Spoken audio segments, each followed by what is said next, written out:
With threats to our nation waiting around every corner, adaptability is more important than ever. When conditions change without notice, quick strategic thinking is crucial. And with obstacles consistently impending, determination is essential in overcoming them. It's this willingness, decisiveness, and resilience that sets Marines apart. With our fighting spirit, we don't just fight battles, we win them. Marines are the constant our nation counts on to fight the unknown. And through adaptable problem solving, we do just that. Learn more at marines.com.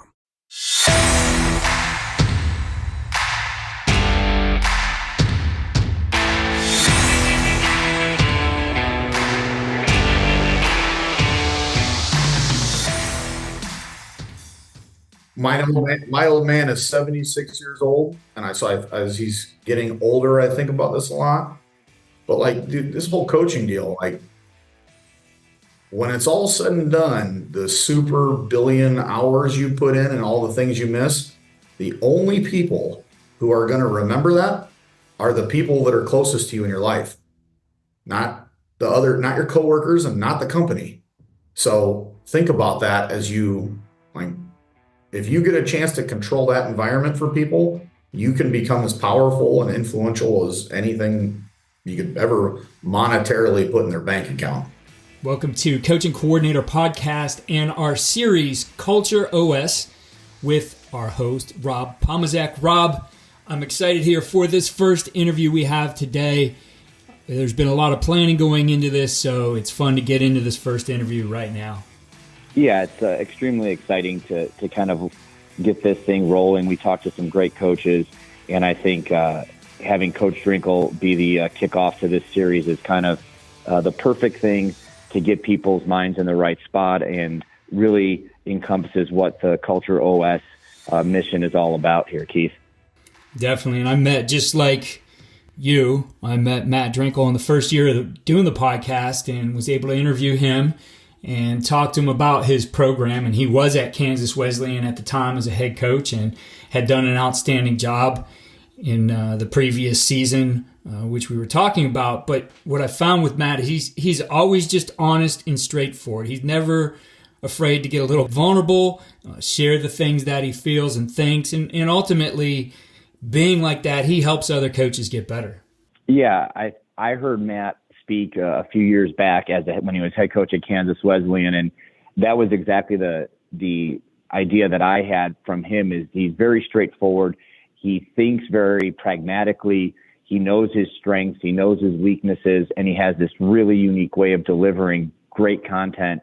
And he did not disappoint. Like, everything he said, I've listened to that one in particular 3 or 4 times and just kind of going back over. And our relationship has gone from me being, watching him speak to him coming into our building to recruit. And now I would call him a friend of mine, which is a privilege, because I really think he's just one of the best coaches out there. There are hard pressed to find somebody with his level of experience and his viewpoints and his success rate, to be honest with you. I agree. And listeners, you're in for a great one here. Here's our first interview in Culture OS, led by Rob Pomazak with Matt Drinkall, offensive line coach at Army West Point. What you see on tape is a direct reflection of what you teach and how you teach. Video is important, but if you don't teach well, you're not going to like what you see on your video. First Down Playbook has been helping coaches teach better for 13 years. It allows you to present installs, playbooks, and practice cards in half the time with NFL quality. Coaching tools like video pairing, a player app, practice schedules, and wristband sheets have made First Down Playbook a program management system with everything in one place. If you're in a position of leadership with your football program, receive a free 1-week look at First Down Playbook. Call them at 512-814-6158 or visit them on their website or social media. Mention Coach and Coordinator Podcast or use the coupon code COACH24 to receive a $100 discount off the normal $700 First Down Playbook team membership price. Links and the phone number are in the show notes. As coaches, we know that some of the biggest hurdles to our team's success can come from off the field. Your team needs support to tackle the endless list of expenses, uniforms, training equipment, travel, and more. But raising that money can feel like a full-time job. Thankfully, there's Vertical Raise.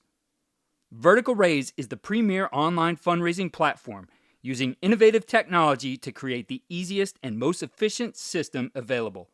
Raise more money in less time with a local fundraising coach who works with your team every step of the way to customize the ideal fundraiser. With options for online donations, digital discount cards, premium product sales, and even spirit shops, Vertical Raise has top-of-the-line solutions for every fundraising style.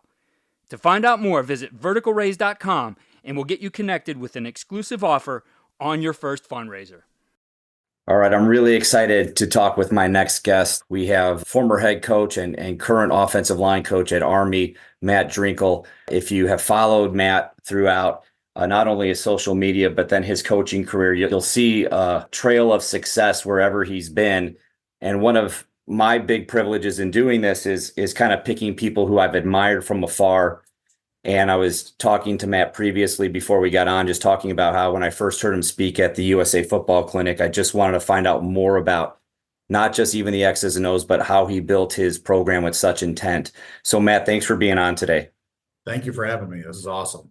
Always appreciate your time. I know you're busy. So I'll just jump right in. Okay. We talked earlier. You were over at Kansas Wesleyan, had a ton of success at that school, offensive coordinator at St. Ambrose. We did talk a little bit about you starting at the high school level. So a shout out to the high school coaches, but you've risen the ranks. But what I really want to know about is like, what's your personal mission, vision, and purpose? You know, we talk about like day to day, what are you thinking about? What are some of the long-term things from a vision standpoint that you wanted to bring into a program, both as a head coach and now as an assistant?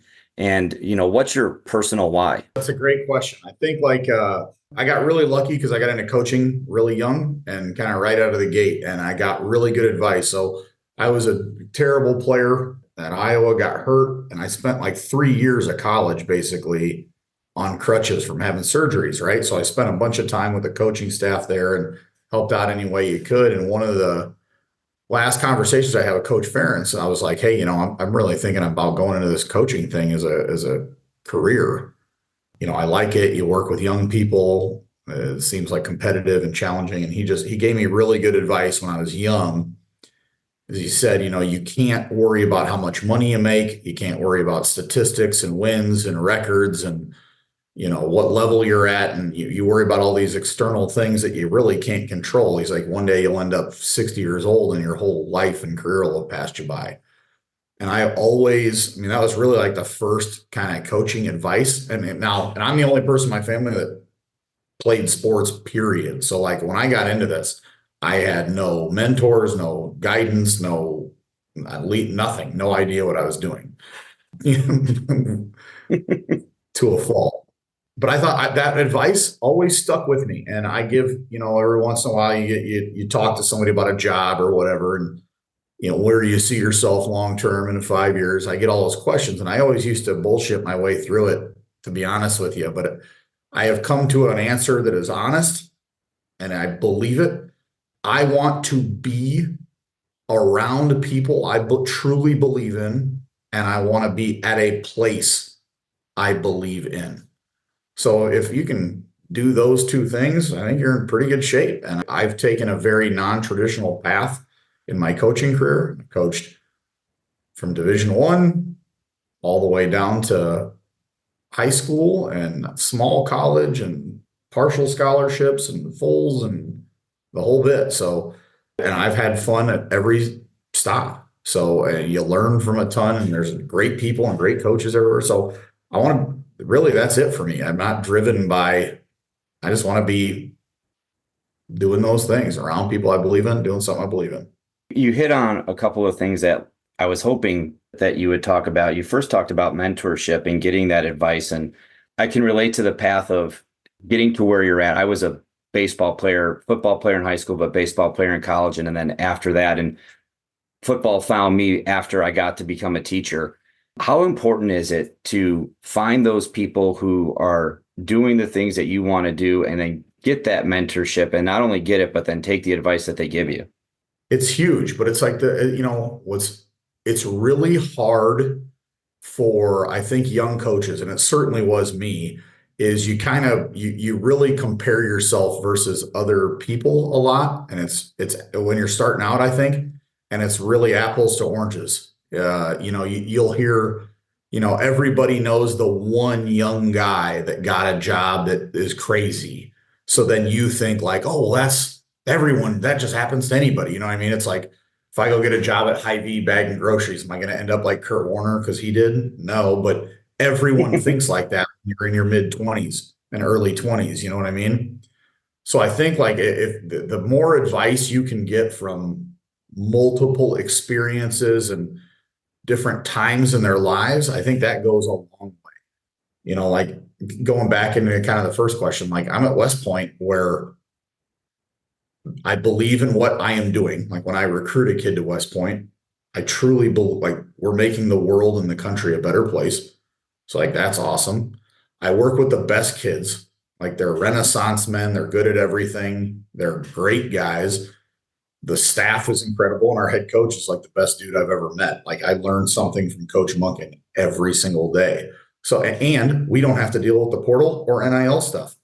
So all these, I get horror stories from other places, man. Like the grass isn't always greener on the other side. So there's some cool stuff about like being kind of where you're at and understanding it, because when I got here, man, like me and Coach Munkin is on the football schematic.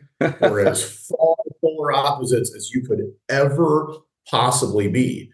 But like the way we saw how you got to win games and build teams and build a program, those were incredibly aligned, which I think is it's a neat thing to see. Like, I don't know, man, I think sometimes coaches overvalue scheme and undervalue behaviors. Wow. All right. Well, I'll dive right into that because I've seen you firsthand from a recruiting standpoint, and the way that you walk into a building and the way that you build relationships with not only the players, but the coaches that you're talking with is second to none. And I think that's a huge compliment because it speaks to your initial statement of you want to be a part of something that you want to be around. And I guess my question was, when you were the head coach, how did you create that? How do you create something that people want to be around all the time? And that's, I think, maybe $1 million question. Yeah, it's a lot of answers to that. So, if you don't know, like, so I got hired at Kansas Wesleyan University in 2014. I coached there for 5 seasons. Now, when I got hired there, the last guy had been there for a long time. He was there 17 years. So they've been doing it a way for a long time. The school was very small enrollment, and we had 37 kids on the whole roster when I got hired. I think 4 total linemen. So that we were really, really intentional and meticulous with like who I hired as my staff, how we built things from year one and transition. In our first year, we went 2-9, which I can't believe we won 2, to be honest with you. And then over the next 4 years, won 40 of our next 44. And we did a lot of things that impacted that and like how to get there. But that was a big chunk of my growth, was kind of getting like, when you get the keys to the car, it takes you a little bit to realize like, oh, wait, I don't have to check with anybody. Like I'm in charge. I can decide what we do and how we do it. And then you start thinking about, well, all right, well, it's not, I think one of the best things that helped me was when I was coming up through coaching, I did every crap job you could have to do. Like I was a graphics guy, painting practice fields, equipment, laundry, strength and conditioning coach, speed coach, like pseudo nutritionist, like, oh, yeah. Oh yeah. People don't get that. You're head guy, man. Your football practice is recess, dude. So yeah, when I did all of those, you don't realize it. I got a special teams coordinator. I coached defense. I coached offense, like inside the box, outside the box. Like I kind of had this really, at the time, unintentional palette that I built up of kind of like, this is how a thing should run. Mm-hmm. So when I was able to become a head coach at a smaller place that doesn't have every resource on the face of the earth, it helped me because I kind of knew how everything should run. And then that's what's been incredible about being at West Point now is, my time in Iowa way back in the early 2000s, like college football is totally different now. Mm-hmm. So seeing how, how somebody manages staffs of this size and salary pools of X amount and how you use support staff and integrate with all of the different resources on campus, like that to me is, that's been a pretty cool experience here, like learning that as well. There's two questions I have to follow up. What was the end game when you took over at Kansas Wesleyan? Because you talk about, the numbers were down, but you and I both know when you go into a program, there's an end game that you want to get to, right? And you start to work backwards. Where were you hoping to leave that program after you left? When I hired my staff, like those guys, I know those guys. Those guys are like closer to me than my own family. Yeah. So I kind of told them, I said, the legacy I want to leave here, I'm not going to like leave here with the most wins or, championship. I'm not, none of that. But my goal is that Kansas Wesleyan 50 years from now is good. Mm-hmm. And they've been good since. And somebody goes, oh, yeah, I remember the old guy who did that, who got that thing going. Like that was kind of going to be it. So it had, I really think like you asked earlier about like how do you build kind of an environment around Mm-hmm. people who you want to be around. So like that is the biggest deal to me. Like the best advice I could give anyone in hiring a staff. I don't care if it's the NFL. Yeah, maybe maybe I care a little bit if it's the NFL. But if it's major college football down to a flag football in fourth grade, if you are hiring a staff, you hire loyalty above everything else. If you only have 10, you're going to hire 10 people and they are all quarterback coaches and they're all on offense and they're all the same age, but you can trust them with your life, hire them all and you guys will figure it out. Like you hire loyalty above anything else. So when I was able to so I had guys that every single person on my staff played for me, except for two guys at the very end. But when I was building the program, these were all people that knew me. So they kind of knew, it helped me get me aligned really fast because they knew me, they knew how I operated. But then at the same time, they knew like I'm an honest person. Like I have a really good relationship with them. So when I say, hey, I need us to do these things, whether it's administrative, athletic, academic, whatever, they know I put thought into that and have a reason why. And I ask their input and I trust them the same way they trust me. But then what was huge was I can sit there with a family when I'm recruiting kids and initially say like, hey, we got to get it going or whatever. But all these dudes played for me. Do you think they would have played for me, had a bad experience, and then wanted to work for me? So I think that helped us a lot early on as far as getting buy-in. And then when the kids were there, like, and I told the staff this, like, this out of everything, this is maybe the thing I'm the most proud of. If you ever walked by our practices or meetings, you would have no idea who the head coach was or who a graduate assistant was. Every person was referred to as coach, whatever. And that was by me. That was by the players. That was assistant to assistant. That whole, you got to take GAs through the ringer crap. But no, you don't. You didn't help anybody. So our kids saw that genuine respect and camaraderie and peer-to-peer, like true respect. That if I was talking to one of our graduate assistants, it was, hey, coach, whoever. And that's a big deal. I think that went a long way. And then I explained to all those guys, like the number one piece of our program has to be transparency. And I talk about that the very first meeting every single semester. Hey, I am here to serve you guys. All of this staff, we have jobs to make sure that you guys have a really, really rewarding experience. Now, there's a lot of things that contribute to that, which we try to do a good job holistically, but we want you guys to have a really, really good experience. That is the number one goal for us. So we need to be transparent. If you guys want to know, hey, Coach Drinkall, how come we wear these shorts? Or how come you practice these periods at these times? Or how come we have to have study? I better have an answer for you. If a coach doesn't have an answer for you, we got to get you one or find a better way to do it. And I think people just really, we're just totally sincere and genuine. And now you will laugh at this as being a head coach. But anyone who has not been a head coach doesn't understand that when you are a head coach, on every team, there is minimum 10 kids that think you are Satan or Hitler or a combination of both. And their parents think you're worse than that. And there's nothing you can do about it. Nothing you can do about it. So every kid that has a great experience, there are 10 kids right now that are burning a picture of you somewhere. Oh, don't I know it? Oh, man. Well, I got more than 10. What a tremendous answer, because there's a lot to unpack there, and just, I think you answered the question of how you created a place that people wanted to be a part of and you wanted to be a part of. You got all these former players coming back. That automatically sells that message to everybody. Like it was such a good experience for those guys that they came back into that program. And then the fact that you align all those coaches and those arrows that we're equal and we're going to do that, we're going to do this the right way.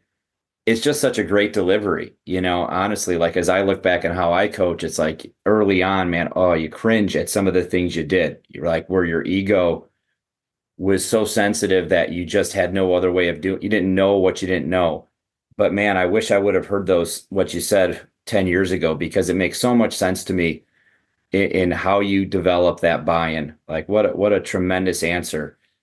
Talking about loyalty, the one thing that you hit on really struck a chord with me. I've been through staffs where there's loyalty issues at both as a head coach and both as an assistant coach. How do you meet that head on if you do see it within one of your staff members? To me, the biggest thing is like, and I wasn't perfect. Like, I had to let guys go sometimes and Right. stuff, and that's not great. But to me, it's like, I think it's a very simple deal. I got all this leadership BS and all this management advice and all. Dude, if there's any environment where someone can't tell someone else the truth, that ain't good. You know what I mean? Like, I told my staff, I'm like, I will have plenty of ideas. Your guys' jobs are to stop me from doing all of the dumb ones, which will be most of them. Like, if I have a stupid idea and then I do it and I find out you guys knew it was stupid, now I'm going to be pissed. Like, so to me, it's you have to have this environment where between, like, and you got to have like some social savvy, you know what I mean? Like, from a managerial standpoint, but like, can everyone be honest with each other? If maybe somebody's complaining about something I'm doing. Well, if I can't trust someone on staff to like get that person in line and aligned with us right away, you know what I mean? Like that environment and that culture has to exist.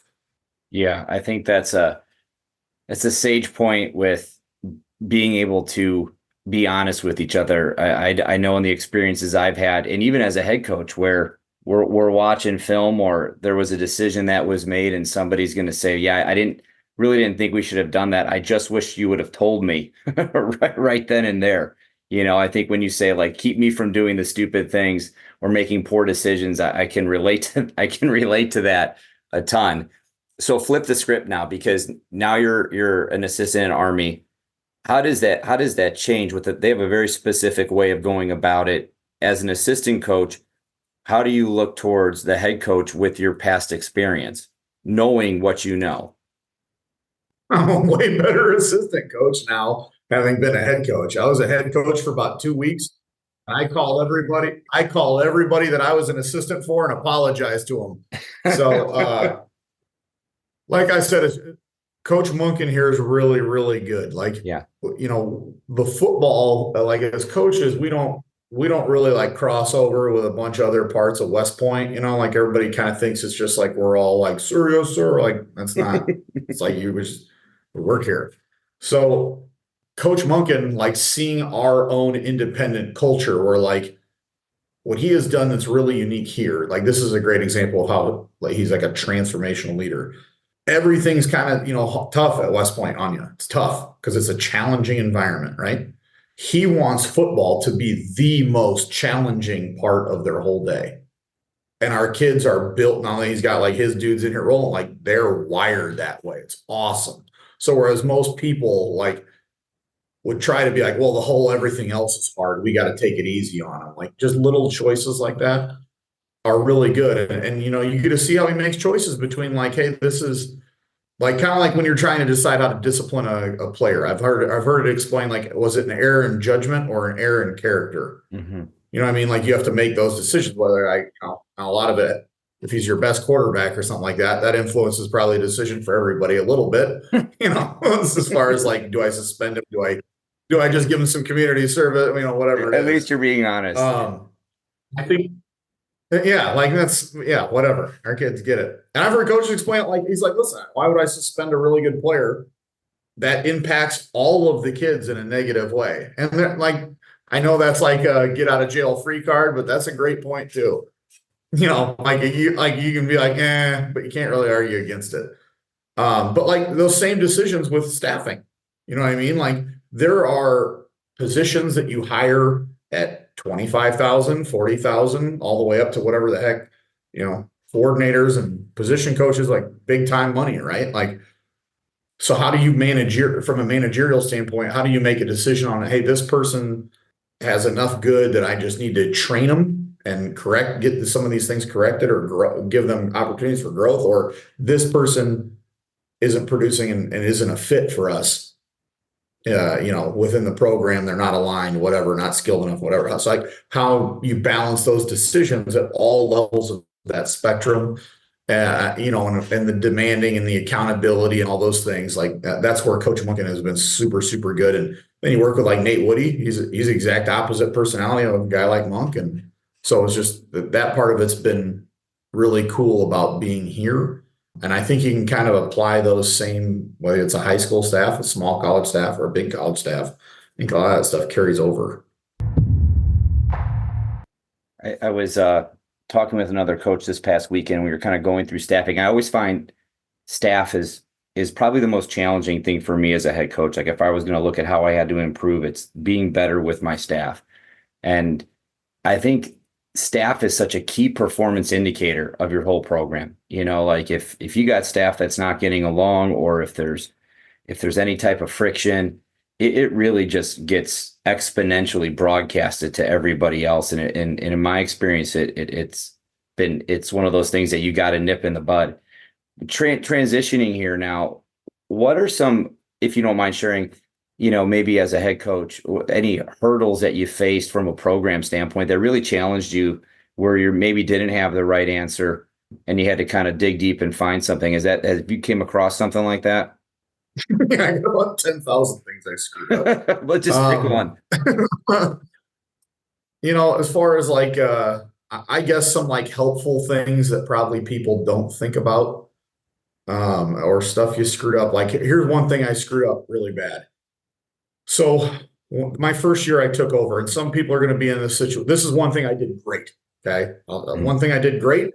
And then one thing I did equally as bad, if not worse. So when I first took over, it was bad, and I knew we were going to be bad. I knew there was virtually nothing we could do that was going to impact wins and losses that upcoming season, my first year. It would be impossible. So I took that off the board.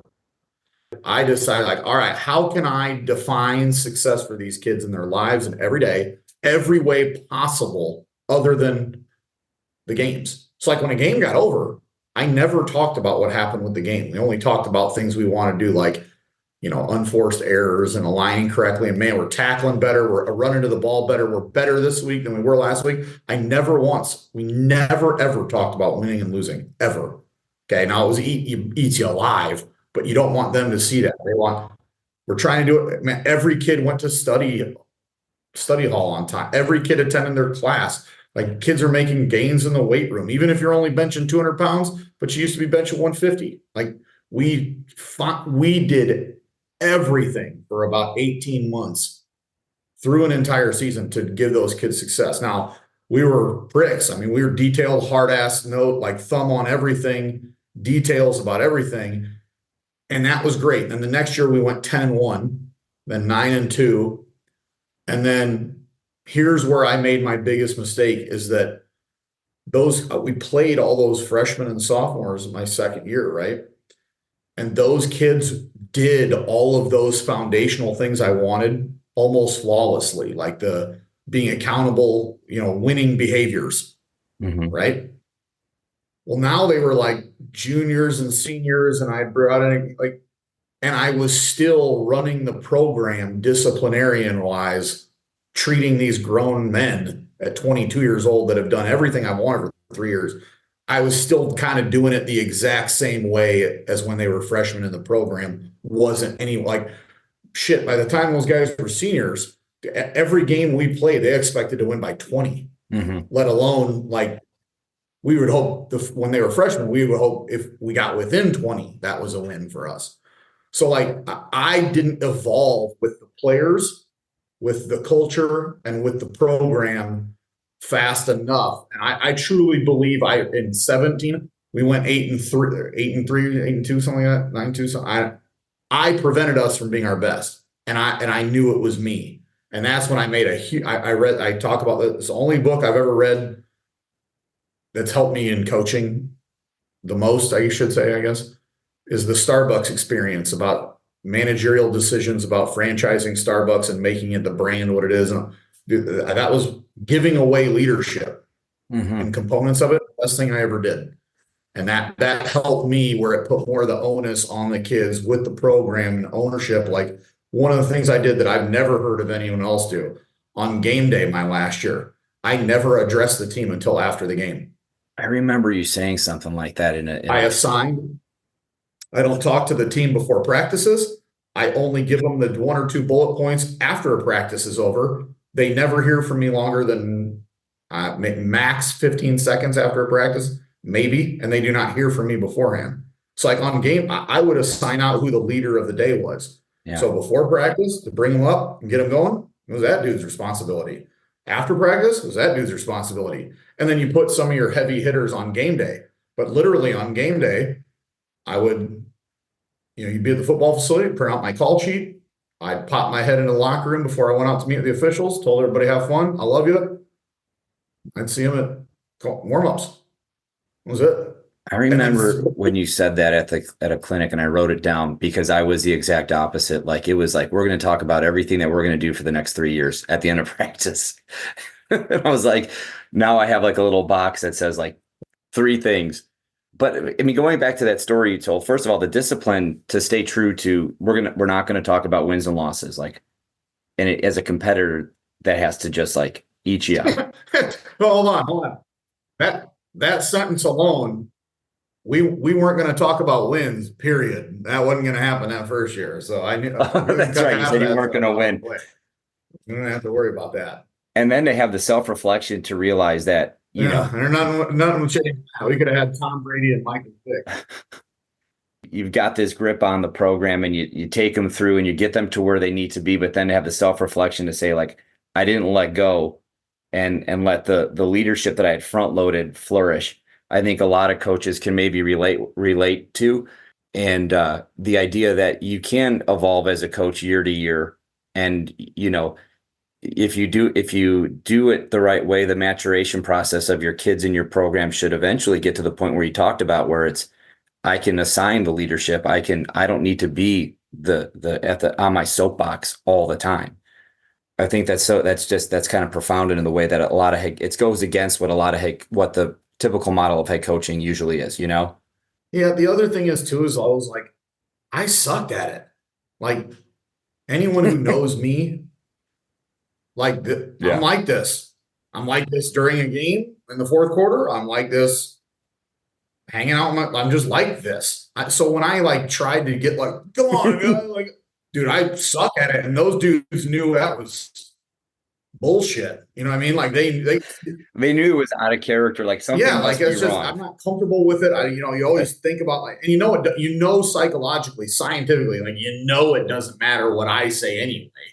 So, the battle is won before it's ever fought, the whole art of war deal. Like it's, I don't know, it's crazy. But like even like the talking after practice, like John Micheletti, my defense coordinator at Kansas Wesleyan, who's now the head coach at Mount Marty, he saved me.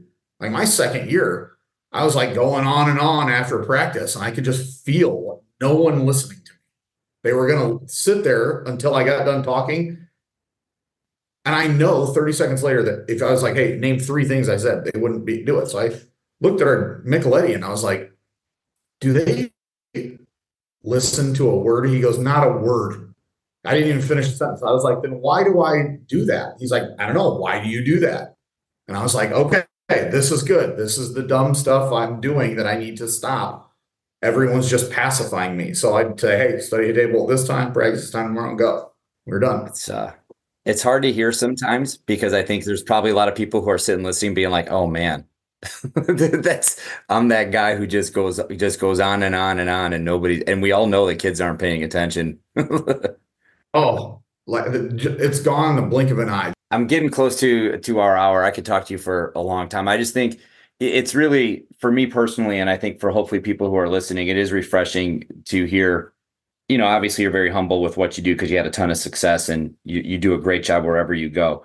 But it's also nice to hear about your process. That's why I wanted to talk to you here, because I think the way that you go about it is different than 90% of the guys who are out there. And I think there's a lot that people could take from it. So last thing, I don't know what your plans are, if you're ever going to get back into the head coaching ranks, but if you were going to, what would you take from going back to the assistant role, back up to the head coach role, that maybe you pick something up, or, I've always wondered what it would be like to go back to being assistant, and what can I pick up the next time I become a head coach? So I would say this. I've done it both ways. I've been on staffs with 1 million people, and I've been on staffs with very few people. And as my good friend Nick Schroeder says, the truth lies somewhere in the middle. I would hire less staff, and I would compensate the staff so well it would be almost impossible for them to leave. Now, here's what I mean by that. When I say compensate, that means different things at different places. Okay. At a place like West Point or Alabama or Georgia or Iowa, you just pay them. You pay them so much that they can't, it's hard to leave. When you go down, and like when I was at Kansas Wesleyan, the school had slotted in salaries for these positions. They could hire Nick Saban as head coach. That's exactly what those staff positions are making. I think the maybe the most undervalued thing a manager can do is compensate people with work environment and time. I will create an environment at work and with your time that will be unmatched by anywhere else. And as a result, the absolute best coaches that I can get at that level within a reasonable salary, they will always come work for me, and they will stay working for me, which gives you continuity, which makes you better at everything. There's total alignment there. I will make it where even if you want to leave, your wife will love you spending so much time with your kids and your family, she won't let you. That's what I will do different. That's a compelling argument. And, but it's also it's simple done better. And I think that's just, again, just really a great perspective. All right. Last question, and I'll let you alone, but one last note on that. My old man is 76 years old, and as he's getting older, I think about this a lot. But like, dude, this whole coaching deal, like, when it's all said and done, the super billion hours you put in and all the things you miss, the only people who are going to remember that are the people that are closest to you in your life, not your coworkers and not the company. So think about that as you, like, if you get a chance to control that environment for people, you can become as powerful and influential as anything you could ever monetarily put in their bank account. Again, I just think it's really impactful and powerful when you say it, because again, it goes against I think coaching is trending in that direction, but it's really still, the grind is still embraced to some point, and people use that term however they want. But the idea of making that a non-negotiable takes a lot of discipline, and it also takes a lot of organization. So I think what people who are looking to do that have to understand, like, if you're going to do those things, like, you have to be as organized as I think you were as a head football coach and now as an assistant. It's just, it's good stuff, man. Really. All right. This is my last question for you. And I wanted to ask you this. What is more difficult, building success or sustaining it? Sustaining it, for Why? sure. Holy cow. I don't know, because there's a sense of entitlement, and it's not from the players, it's from everybody. Like, fans have expectations of that, and then the play, like, oh, well, I'm a freshman, I'm on a good team, I'm showing up to the same practices as these other guys, like I'm doing strictly practicing does not produce results. Like, everything has to be done with an intent, and it's easy, like when you're a coach, to kind of not let off the gas, but assume the internal culture is going to kind of drive everything. So you need to, there has to be something that serves as a catalyst. It's like when a new staff gets hired and new players are coming in, that's the best and easiest catalyst. That's the big bang of the program. That's the best one there is. But then when it starts to become stale, there has to be some kind of catalyst that gets injected into the program, as far as probably routines or behaviors or schematic changes. You can do some of that. You can go from pro style to flex bone, or the other way around, or odd to even, or whatever. So there's some of that stuff you can do to inject those pieces, or new traditions and cultures, or uniforms, or whatever. Some of that stuff. I was just wondering, I hadn't asked anybody else that question. I kind of have my thoughts, and I'm glad you gave us that answer. Appreciate that. And Matt Drinkall, offensive line coach at Army, it's been a pleasure. I always appreciate talking to you, whether it's casually or over this podcast. Thanks for giving, an hour of your time, and we'll link all your information to the show notes. And, best of luck to you. And thanks for speaking on it today, Matt. Appreciate you. Hey, thanks again for having me. Wow, Rob, that was an incredible interview. A ton of insight gained from that one. Even though I've talked to Matt numerous times, there were some really great nuggets just for me, so I know our listeners benefited from this as well. Without a doubt. Some of my favorite points of what Matt talked about was kind of focusing on what each unit needs every year. He alluded to that first year when talking about wins wasn't even on the table, and I think that's such a unique perspective of kind of recognizing where a program is at, or where a team is at, and focusing on the other aspects besides the left-hand column.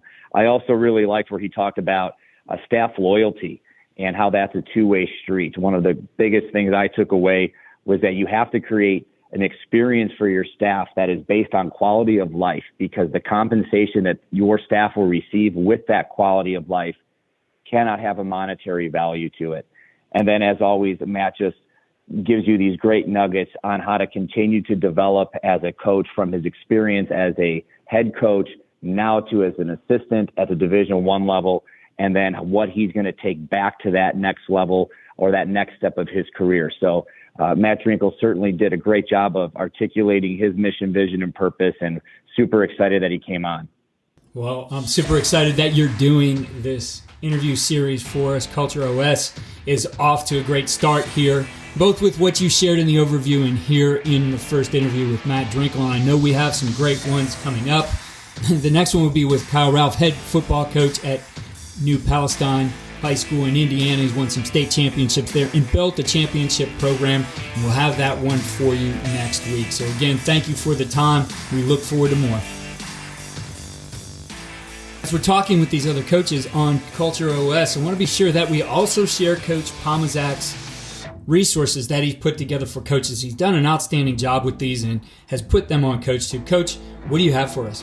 Well, I created a few courses on CoachTube. A lot of it surrounds itself around program building. When we talk about strategic planning, or building that mission, vision, and purpose into your program, creating a 4-quarter year-round program for both staff and players. And then one that I have seen as being a lot of traction is the collaborative defensive game planning program that I created. It's a way to get everybody on your defensive staff doing a part of the defensive game plan. It can be done from home and then brought back into the film room as a unit. And it's something that we still use within our program, and I know that there's been a lot of coaches who have found it very useful for theirs as well. Be sure to check the link in the show notes to those.